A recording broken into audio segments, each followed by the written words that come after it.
독립운동가나 이 설화처럼 경북에서 이렇게 역사에 관련된 소재가 많아서 아무래도 사극이나 이런 퓨전 사극의 소재 드라마들이나 이런 창작물들이 많이 활용이 됐었는데 사극 외에 좀 다르게 신선하게 교수님께서 말씀하셨다시피 좀 풀어내자면 어떻게 활용이 좀 될 수 있을까요? 그래서 저는 로맨스를 좀 좋아해서 그런지 모르겠지만요. 그 미스터 선샤인 우리 예. 또 만휴정에 또 관련되기도 했지만 그 고혜신 같은 인물 역사 전공하셔서 그 노 교수님한테 말씀드렸더니 경상북도에 재미있는 사람 진짜 많고 고혜신 아무것도 아니야 뭐 이렇게 얘기하셔요. 근데 우리가 왜 다른 걸 하는데 안 되고 고혜신은 되나? 좀 이렇게 새롭게 접근하는 방식. 예. 그리고 그거는 기존 것들을 좀 이렇게 융합하면 거기서 뭔가 또 새로운 것이 나오거든요. 그러니까 장르도 로맨스 하나만이 아니라 거기에 뭔가를 또 얹고 요새는 다 융합이잖아요. 제가 꼭 무슨 사랑 이야기만 하자는 건 아니지만 어쨌든 그리고 우리 그 콘텐츠의 장점이 인간의 측은지심 이런 것들이 서구인들 이런 사람들 많이 잊어버린 정서라고 합니다. 그래서 요새 사람들이 힘들고 이렇기 때문에 어떤 감정적인 카타르시스를 느끼고 싶어 한다는 거예요. 근데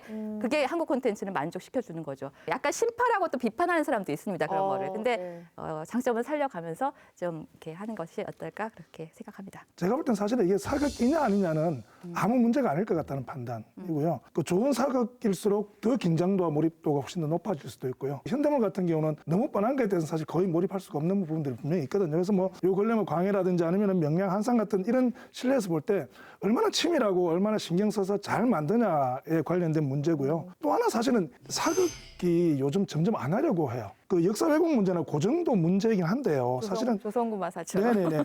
근데 이제 더 근본적인 문제는 뭐냐면 시대를 정확하게 이해해서 설득 가능한 스토리를 만드는 게 너무너무 어려운 거예요.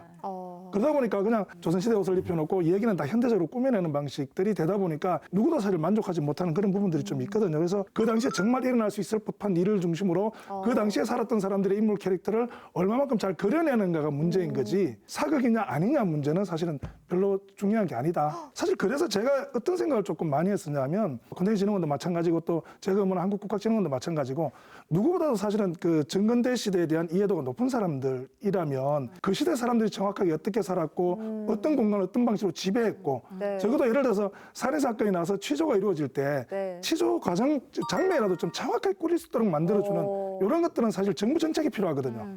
예산도 많이 들고 그리고 이런 것들이 좀 제대로 돼 있으면 창작자를 그냥 가져와서 쓸 수만 있도록 해주면 되거든요. 그리고 또 하나는 뭐냐면 잘 아는 전문가들하고 창작자들을 중간에서 연결해주는 공식 자문 플랫폼을 좀 만들어서 이렇게 제공해준다든지 이런 조건들이 조금 필요합니다. 이게 조금 자랑처럼 말씀드리면 탄생이라는 영화가 지금 개봉 준비에 있는데 이제 김대건 신부 200주년 기념해서 만든 영화인데요. 사실 여기에 대해서 우리가 한 대여섯 번 정도의 전문가를 모아서 2번에 걸쳐서 이렇게 자문을 해드린 적이 있었거든요.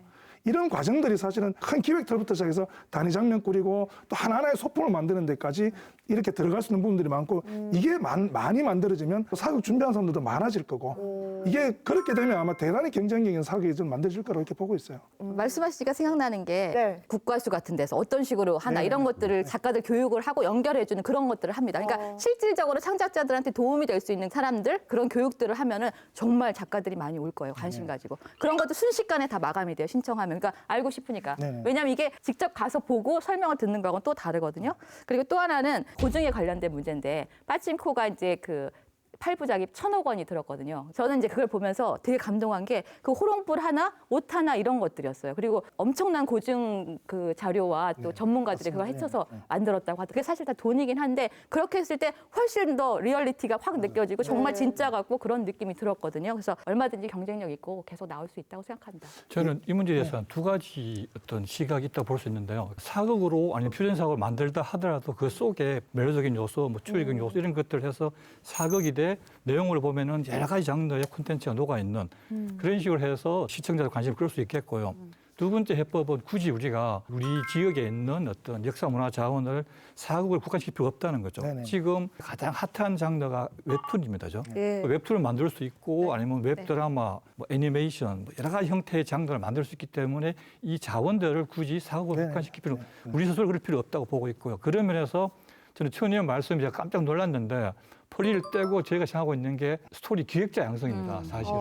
이 원천 스토리를 보고 이거를 웹툰으로 갈 것인가 웹드라마로 갈 것인가 이런 것들을 발견할 수 있는 통찰력 있는 그런 부분들을 양성하려고 지금 계획 중에 있었는데 깜짝 놀랐습니다. 지금. 통찰력이 있으셨네요. 아니, 저는 사극 이야기를 하면 사실 사극은 돈을 많이 들일 게 아니면 사극으로는 안 만든 게 차라리 낫다.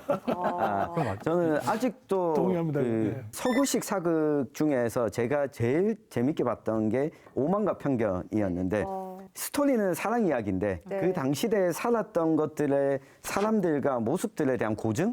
사실 거기에 제작 비용들이 상당수가 들어간 거라고 보거든요. 이 이야기를 하면 경북의 과거 이야기하면 그래 사극 공모전을 해야 되겠다. 이쪽으로 쏠려갈까 봐 더 강하게 그쪽에 국한시키면 안 된다. 여러 번 이야기해야 될 것 같아요. 네.